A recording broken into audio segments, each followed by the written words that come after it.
Hello and welcome. My name's Steve. I'm an amateur Gunpla builder from the UK.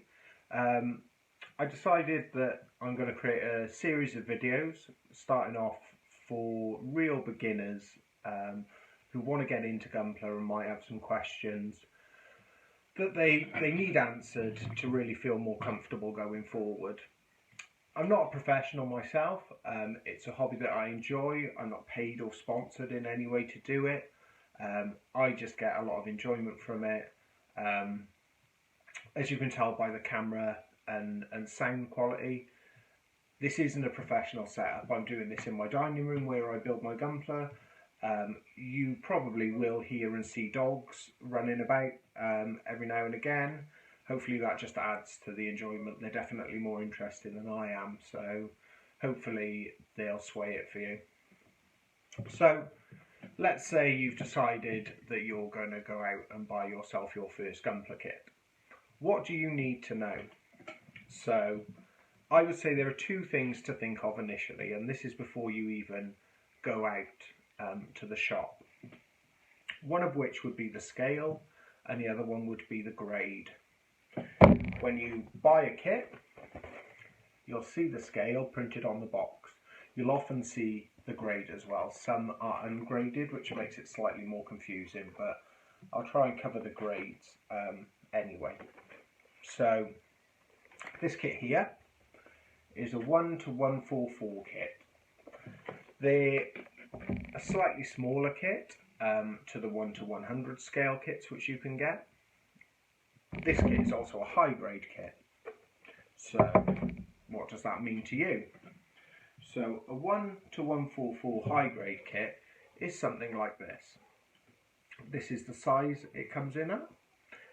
It's also quite a basic build, which is great if you're just setting out and you're not too confident about your builds. A high grade is a really great starting point. They aren't any less of a model than the other grades. They're just slightly simpler. They can still look absolutely brilliant. I've never not been happy with any of the high grades I've ever built. So that's a 144 high grade. If you're starting out and you've got modelling experience previously, maybe you don't want to start at a high grade. So you could look for something like a real grade in the 1:144 scale. That means there's still the smaller model, but slightly more complex build. When you move up then to the high grades, to the 1:100s, I myself build 1:100s. I like that they are a bigger scale. I find when I display them, they're a lot nicer to look at. That's personal preference. There is no right and wrong in Gunpla.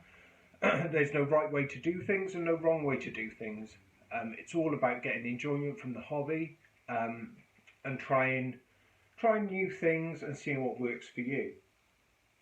Like I said, I collect 1:100 models. So this kit here is a 1:100. If I put it where you can see it on the table, next to your 1:144, you can see the obvious scale difference. Now, that being said, that one's going to fall over off camera now. That being said, that isn't always the case. Some of the kit's scales vary. For example, the master grade 1:100 crossbone is a much smaller kit, so closer to the 1:144 scale than the 1:100 I just showed you, which is a large kit.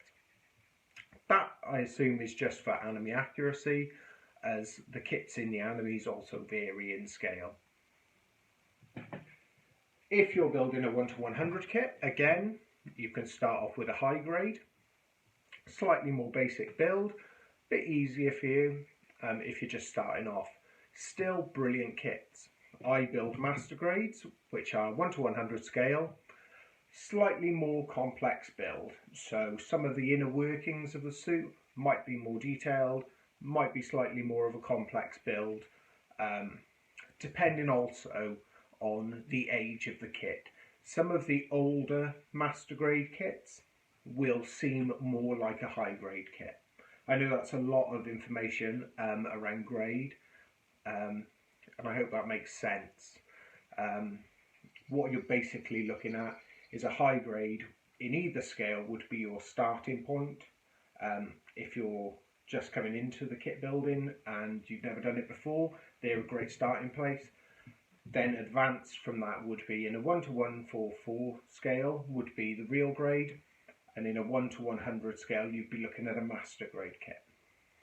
If you've got any questions on that, leave it in the comments. Obviously this is a learning experience for me as well. I'm going to be trying things and learning things through making these videos, as well as I hope you guys will. So, you've gone into the shop, you've picked your kit. Before I do that, my process, which might not be the same for everyone, but my process is, I would get on YouTube and look at reviews. I'd also get on Google Image and look at the kit. Spend a lot of time looking at the kit to decide whether it was a kit that I wanted. I'd go on the aesthetics of it. I often pick my kit from the aesthetics and then following seeing positive reviews about the build. This kit was a Father's Day present off my son.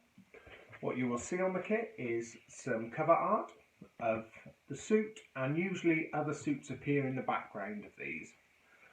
You will have the name of the suit, so you can identify what kit it is you're buying. Your grade, so long as it has a grade and it's not an ungraded kit, and your scale. You'll then get some artwork on the side of the box, and it will show you the accessories, some of the action poses, and lots of information if you can read Japanese. I can't. I'm sure it's really interesting. Anyone who can will probably really enjoy reading that. So when you get the kit home and you pop the lid off, what should you be expecting? Well, firstly, you will get your instructions, which are the most important bit. Don't go throwing those away. Then you will get multiple packets with runners in. These are what you're going to cut the pieces from to build your model. The kits also come with stickers. Very often, in fact, I've never not known a kit to come with stickers for at least the eyes and the camera. There are other options to stickers, which we'll talk about in another video. And we'll talk about some of the pluses and minuses to stickers compared to some of the other options. So, that's your box. Just a brief chat about the instructions now. The instructions are relatively simple. There's something that gets overlooked when people talk about them because they are simple, but I want to cover it just in case. So your instructions will look like this. The writing in your instructions will be in Japanese. That doesn't mean you need to go out and learn Japanese to be able to build it. What you will be following are these numbers and letters. So it will show you the piece, and then the piece will have a letter and a number. The letter is what it shows you on your runner. So this is runner F. Your numbers, if you then go in, and I don't know whether it is possible for you to see it, are then next to your pieces.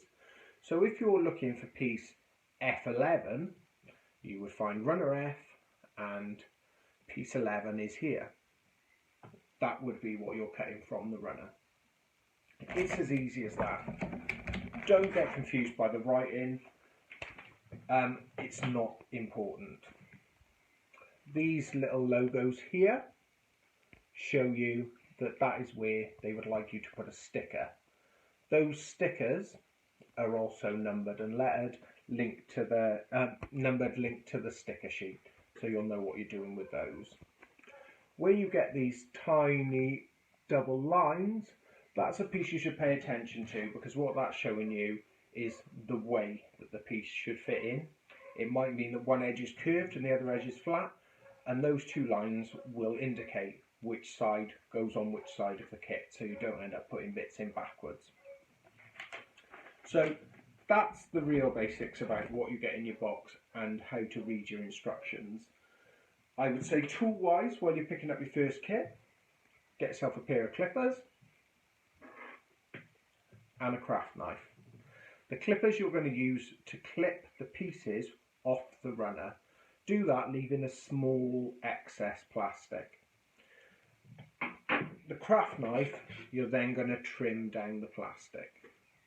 I'm not going to go into too much detail with that. The next video I do will go through a couple of the first stages of this kit. I'll take the pieces off the runners and show you my process of smoothing them out and removing nubs. So that's basically it for this first video. I hope there's been some useful stuff in this video for you. I'll try and do another one soon, showing how to remove the pieces from the runners. I plan to do them in the future as well, looking at different simple painting techniques, things like panel lining, so things that can really make a difference without too much effort, and the proper ways to do those. And anything really you want to know, leave a comment if there's something that you think I haven't covered. If it's an urgent question, I will put up my Instagram page. Feel free to drop me a line on there and I will try and answer whatever you ask. Again, this is a learning curve for me as much as it is for you. I do things differently to some people, and I don't feel there is a wrong and right way necessarily. I think the important thing is to enjoy the hobby, do things the way that you enjoy and you feel comfortable doing. It shouldn't be a fully stressful experience. It should be relaxing and enjoyable. So I will tell you some of the basic ways that I do things, and you can then develop them and make them your own. That is the key to this. I hope it's been useful for you. I hope you've enjoyed it. If you've got any suggestions for me, any tips for me, please leave them in the comments, because God knows I need help. Again, hope you enjoy it, and I'll catch you on the next video. Thanks, guys.